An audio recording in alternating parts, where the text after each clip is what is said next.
Assalamualaikum warahmatullahi wabarakatuh. Perkenalkan, nama saya Dinastia Rahma, NPM C1 C019159. Di sini saya akan membuat video materi pembelajaran mata kuliah akuntansi keuangan lanjutan 1. Di sini saya menggunakan buku penerbit Salemba 4, seperti ini bukunya.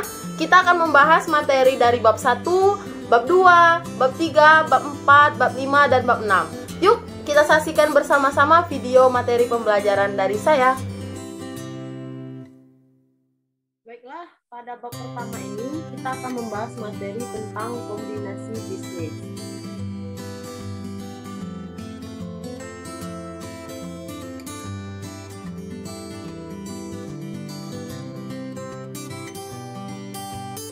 Nah, yang pertama itu ada membahas latar belakang, yang kedua kombinasi bisnis dan pengendalian, yang ketiga akuntansi kombinasi bisnis, dan yang keempat penyajian dan pengungkapan kombinasi bisnis.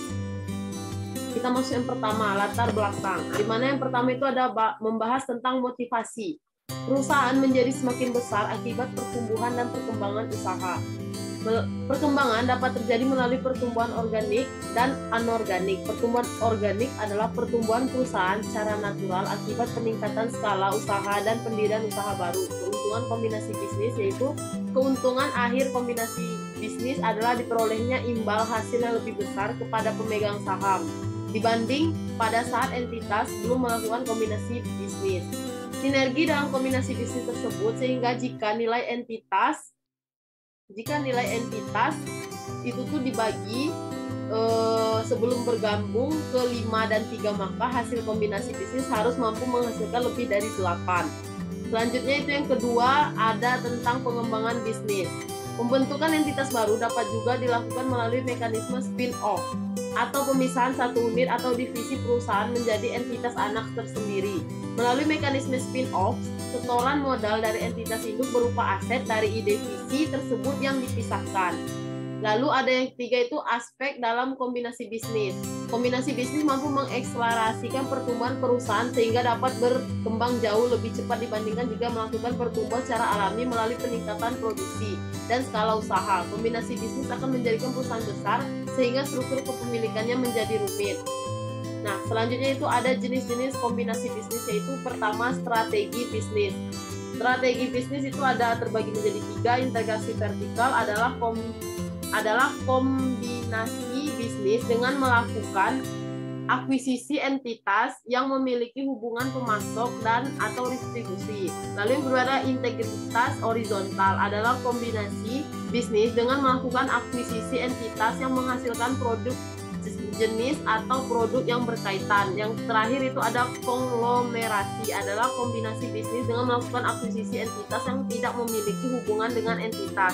Lalu yang kedua itu ada bentuk entitas, terbagi lagi menjadi merger, konsolidasi, dan akuisisi. Di mana merger itu adalah kombinasi bisnis yang dilakukan dengan menggabungkan 2 atau lebih entitas, di mana entitas yang diakuisisi dibubarkan semua aset dan liabilitasnya diambil alih oleh yang mengakuisisinya tadi. Lalu yang kedua itu ada konsolidasi, adalah kombinasi bisnis dengan membentuk satu entitas baru akan mengambil alih semua aset dan liabilitas entitas yang bergabung. Yang terakhir itu ada akuisisi, adalah kombinasi dengan membeli kepemilikan entitas yang diakuisisi, namun entitas yang diakuisisi tetap berdiri, hanya dikendalikan oleh entitas pengakuisisi. Lalu yang ketiga itu ada metode akuntansi. Nah, metode akuntansi ini jenis kombinasi bisnis dapat juga dilihat dari sudut pandang akuntansi. Ada 2 metode yang dikenal dalam kombinasi bisnis, yaitu metode pooling of interest atau penyaluran kepentingan, dan ada metode purchase atau pembelian atau akuisisi. Selanjutnya kita akan masuk ke standar akuntansi bisnis kombinasi, di mana yang pertama itu ada perkembangan PSAK 22 kombinasi bisnis. Standar akuntansi untuk kombinasi bisnis saat ini diatur dalam PSAK 22 kombinasi bisnis yang telah mengalami penyesuaian pada tahun 2014. Sebelumnya ketentuan kombinasi bisnis menggunakan PSAK 22 atau penggabungan usaha. Yang kedua itu ada restrukturisasi entitas pengendali, di mana restrukturisasi entitas pengendali ini atau disingkat dengan RES diatur khusus dalam PSAK 38, kombinasi bisnis entitas pengendali. RES adalah kombinasi bisnis yang semua entitas atau bisnis yang bergabung pada akhirnya dikendalikan oleh pihak yang sama dan pengendaliannya tidak bersifat sementara. Lalu yang ketiga itu ada aspek perpajakan dalam kombinasi bisnis. Pajak merupakan hal yang diperhatikan dalam proses merger dan akuisisi perusahaan. Proses merger dan akuisisi melibatkan transfer aset dan liabilitas. Selanjutnya, kombinasi bisnis dan pengendalian. Definisinya, pembelian entitas yang sudah diartikan sebagai pemrosesan kombinasi bisnis sehingga transaksi ini dikenal dengan istilah business combination atau pernah juga digunakan istilah penggabungan usaha. PSAK 22, kombinasi bisnis mendefinisikan kombinasi bisnis sebagai transaksi atau peristiwa di mana sebuah entitas memperoleh pengendalian atas entitas lain. Lalu yang kedua itu ada pengendalian. Definisi pengendalian awalnya dijelas dalam PSAK 22 sebagai kekuasaan untuk mengatur keuangan dan operasi entitas yang diakuisisi. Namun definisi pengendalian tersebut diganti dengan definisi pengendalian yang seiring terbitnya dengan PSAK 65, laporan keuangan konsolidasian, dan PSAK 22, kombinasi bisnis. Menurut PSAK 65, investor mengendalikan investasi ketika pertama investor memiliki kekuasaan yang atas investinya. Yang kedua itu investor terekspos atau memiliki hak atas imbal hasil variabel dan keterlibatannya dengan investasi itu perlu diperhatikan. Dan yang ketiga itu investor memiliki kemampuan untuk mempengaruhi imbal hasil tersebut melalui kekuasaan investinya. Nah, yang ketiga itu ada bisnis. Dalam transaksi kombinasi bisnis harus dipastikan bahwa transaksi tersebut merupakan pembelian sebuah bisnis, bukan pembelian aset perusahaan secara terpisah. Lalu identifikasi kombinasi bisnis. Entitas pertama-tama harus menentukan apakah suatu transaksi merupakan kombinasi bisnis atau bukan dengan menerapkan definisi dalam standar bahwa aset dan liabilitas yang diambil merupakan suatu bisnis. Selanjutnya akuntansi kombinasi bisnis, di mana yang pertama itu ada pengakuan dan pengukuran aset dan liabilitas. Dalam suatu kombinasi bisnis, akuisisi dilakukan terhadap aset dan liabilitas yang dapat juga menghasilkan goodwill. Yang kedua itu biaya transaksi. Nah, biaya transaksi kombinasi membutuhkan biaya yang sangat besar. Biasanya tersebut dikeluarkan oleh pihak pengakuisisi, namun tidak menutup kemungkinan pihak yang diakuisisi juga akan mengeluarkan biaya. Nah, yang ketiga itu ada imbalan yang dialihkan. Imbalan dialihkan dalam suatu kombinasi bisnis, pihak pengakuisisi membayar imbalan kepada pihak yang diakuisisi atas akuisisi yang dilakukan. Yang keempat itu ada goodwill. Goodwill adalah aset yang diklarifikasi sebagai aset berwujud, sebagai aset yang tidak terwujud. Goodwill muncul pada saat entitas melakukan akuisisi entitas lain. Yang kelima itu pencatatan transaksi kombinasi bisnis. Nah, transaksi kombinasi bisnis secara umum dapat dikategorikan transaksi yang entitas yang diakuisisi menjual aset bersih dan kemudian entitas tersebut dibubarkan. Yang kedua itu entitas yang mengakuisisi menerima aset dari entitas yang dibubarkan.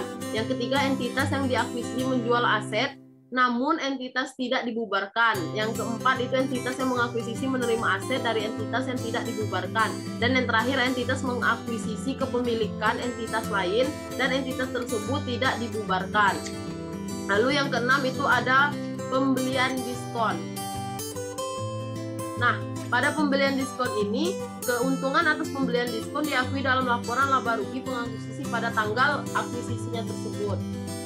Seperti pada ilustrasi ini, di mana merujuk pada contoh 1.1 PT Permana. Di sini kita dapat lihat ilustrasinya dan buku imbalan yang dialihkan itu.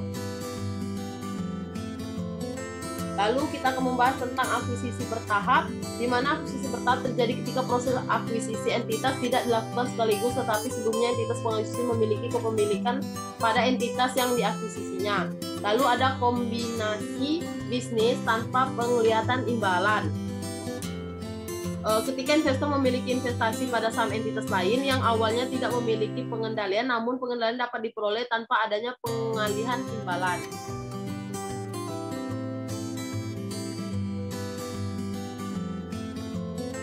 Nah, selanjutnya penyajian dan pengungkapan kombinasi bisnis.